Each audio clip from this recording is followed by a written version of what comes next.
Miss Barbie Forteza, ay ba ito na pinakamalaking break na maaaring maganap sa kanya ngayong taong 2026. Panoorin muna natin tong video na ito.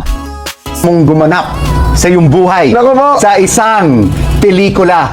Sino yon? Marami kasi sa totoo lang po, napakaraming mahuhusay na artista sa Pilipinas. Napaka-talented na mga Pilipino. Kung ako papipiliin, si Christopher De Leon, kasi kaya ko sabihin na in love ako sa kanya.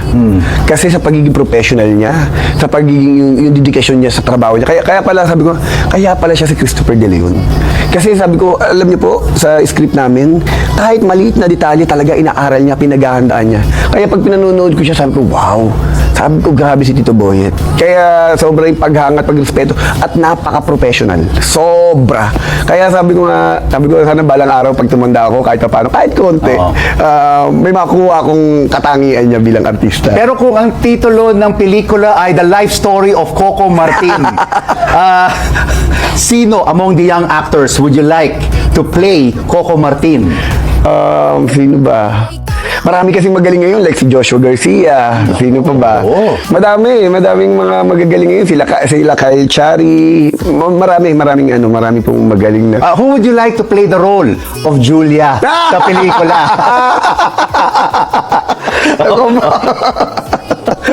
Siguro lipat tayo sa kabila. Gusto ko ring artista si Barbie Forteza. Magaling.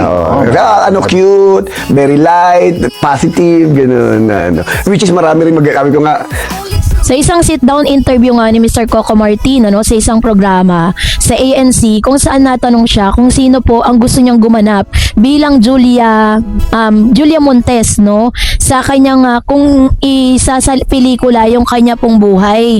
Kung pinili niya po si Mr. Christopher De Leon dahil isa sa pinakamagaling na aktor. And then pinili niya si Miss Barbie Forteza dahil sobrang galing, very cute, very light. Ganun po yung kanyang pagkaka-describe kay Barbie Forteza. Alam niyo po, kung mapapansin niyo lahat ng mga nakatrabaho ni Barbie, lagi pong kino-commend si Barbie Forteza as a good actress. Napagaling niya po sa mga role na binibigay sa kanya, lalo na po si Miss Eugene. Kung nakikita niyo po yung interview nila, 'di ba? Sinabi niya na Miss Barbie Forteza is one of the most talented actress na nakilala niya, na nakatrabaho niya. Kaya naman hindi po mawala sa isipan ng mga Barbie-natics at mga fans po ni Barbie na one time makikita natin si Barbie na isa na rin sa mga cast ng Batang Quiapo. Kasi parang kung si Mr. Coco Martin kasi pumipili siya ng mga actors and actresses na mga hindi na nabibigyan ng pansin sa publiko. Pero syempre, nilalagyan niya rin yun ng panibagong henerasyon, which is si Barbie Forteza ang isa sa mga napipisil niya. Although, wala pa pong project na sinasabing isa sa buhay nga yung kanyang parang isa sa pelikula, yung buhay po ni Coco. Pero sa mga nakikita po natin na parang ito po yung isa sa mga premonition or isa rin sa mga parang signal or palatandaan na si Barbie Forteza ay napipisil ni Direk Coco Martin na isama dito po sa Batang Quiapo. And that's really interesting, right? Kasi parang hindi pa natin nakita si Barbie na talagang umaaksyon. Kasi ngayon, ang bida ngayon doon, ang partner ni Coco, as Cardo, si Mr. Sa Batang Quiapo, si Miss Maris Racal.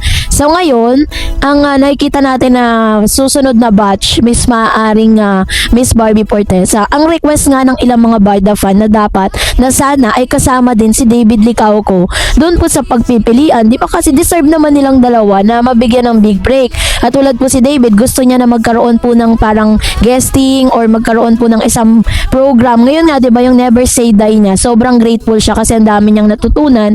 At the same time, first time niyang gagawin na parang ma-action yung kanyang mga eksena doon kasi, di ba, investigative vlogger po siya doon, investigative journalist. So, medyo ma-action kasama si Miss Jillian Ward. Ngayon, inaasahan ng mga Barda fans na kung bibigyan naman ng chance si Miss Barbie Forteza, sana na maging part ng Batang Quiapo ay makasama niya si Mr. David Licauco. Yun po ang sigaw ng ilang mga Barda fans na nakakamiss na rin sa kanyang presence.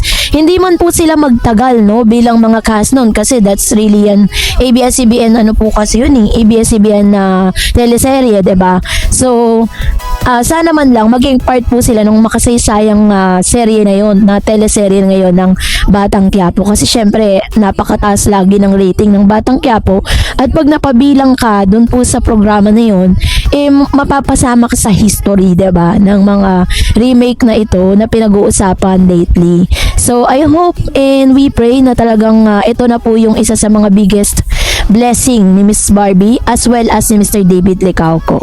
And that's it for Miss Barbie Portesa. Bakit nga ba tila sa kanya ibinabato ang sisi nang walang proyekto di umano? So ngayon, bago tayo Tapos sabi ko, magpatuloy, mag-research let's ka. watch this video. Madali lang si Barbie kasi ang diniscuss lang, usually kasi ang pag ganyan, ang dinidiscuss is the character.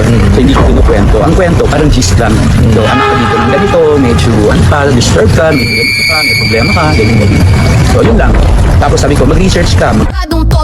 Madali lang si Barbie kasi ang diniscuss lang, usually kasi ang pag ganyan, ang dinidiscuss is the character. So hindi ko kinukwento. Ang kwento, parang gist lang. So anak ko dito ng ganito, medyo ano pa, disturbed ka, may ganito ka, may problema ka, ganyan. So yun lang. Tapos sabi ko, mag-research ka. Ang director po na yan po yung nag-direct ng kanyang pinakabagong movie na Until She Remembers, kung saan talagang sobrang hangang-hanga siya sa galing ni Miss Barbie Portesa dahil she was really a good actress in her generation. Grabe po yung era ni Miss Barbie ngayon. Ang dami niyang pinapahangang mga actors and actresses, directors. No wonder kung bakit si Miss Barbie po ang dami niyang proyekto dahil ang daming nakakita ng paglago, no, at parang pag-improve dun sa kanyang pag-arte. Pero alam niyo po ba na bukod po dito, meron din po mga taong naninisi kay Miss Barbie Portesa dahil wala daw project ang Barda. Ang Barda po, yung tambalan ni na Barbie Portesa at David Licauco, ang isa sa pinaka-pinapanood at pinaka-paboritong love team sa kasalukuyang panahon ng industriya ng showbiz sa Pilipinas. Mula nang mag-ugat ang kanilang on-screen chemistry, musbong ang suporta ng mga tagahanga at naging bahagi sila ng iba't ibang proyekto na nagpatibay sa kanilang kasikatan. Ngunit nitong mga nakaraang araw, isang intriga ang muling tumawid sa social media at mga tabloid ukol sa umano'y kakulangan ng proyekto ng Barda na isinisisi sa aktres na si Barbie Portesa mismo. Ang balitang ito ay nagugat sa isang artikulo na Abante Tonight kung saan sinisisi di umano si Barbie ng ilang netizen upang sa pagkakaantala o kawalan ng bagong project ng tambalan. Bakit kaya? So, noong January 25, 2026, lumabas sa Abante Tonight ang isang entertainment news na may headline na Barbie Portesa sinisisi na walang project ang Barda. Dito inulat ng matinding intriga ang bumabalot sa love team ni na Barbie Portesa at David Licauco dahil sinasabi ng ilang netizen na si Barbie ang may sala o dahilan kung bakit tila walang bagong project ang kanilang tambalan. Ang ilang komentong ipinost ng netizen ay nagsasabing hindi raw dapat itinuturing na issue ang network o si David mismo. Bagkus si Barbie raw ang responsable dahil umano'y na-attract siya kay Jameson Blake at pinili pa nitong maging escort sa isang gala event. Ang ganitong pahayag ay tila nagpaigting ng intriga sa mga na may drama o tensyon sa likod ng eksena na siyang nagiging dahilan ng pag-stagnate ng Barda. Sa isa pang bahagi ng ulat ay ang pagbanggit na may solo project si David with Jillian Ward at ang management decision raw ito ay hindi dapat ikabit sa anumang negatibong issue ng Barda. Ipinunto rin ng artikulo na maaring mas mainam na pagpasabikin pa ang mga fan upang hindi magsawa ang mga publiko sa love team dahil may posibilidad na mapagod o maumay ang mga taga-suporta kung palagi silang parehong nakikita on screen. Ang Barda ay naging isang kilalang love team matapos magkaroon ng malaking pagtanggap sa publiko sa kanilang tambalan ng mga serye at pelikula. Sila ay bida sa proyekto tulad ng Maria Clara at Ibarra, remake na Maging Sino Ka Man, at ang pelikulang That Kind of Love at Pulang Araw na ipinalabas sa Netflix. Hindi lamang ang chemistry nila ang pinag-uusapan ng publiko, kundi pati na rin ang kanilang pagiging versatile bilang mga artista na nagawang magtampok sa iba't ibang genre at format mula sa teleserye hanggang pelikula. Dahil dito maraming fans ang nagtangkang iugnay ang anumang kawalan ng proyekto sa kanila sa posibleng problema sa kanilang personal na buhay o career decision na siyang naging pundasyon ng intriga kamakailan lang.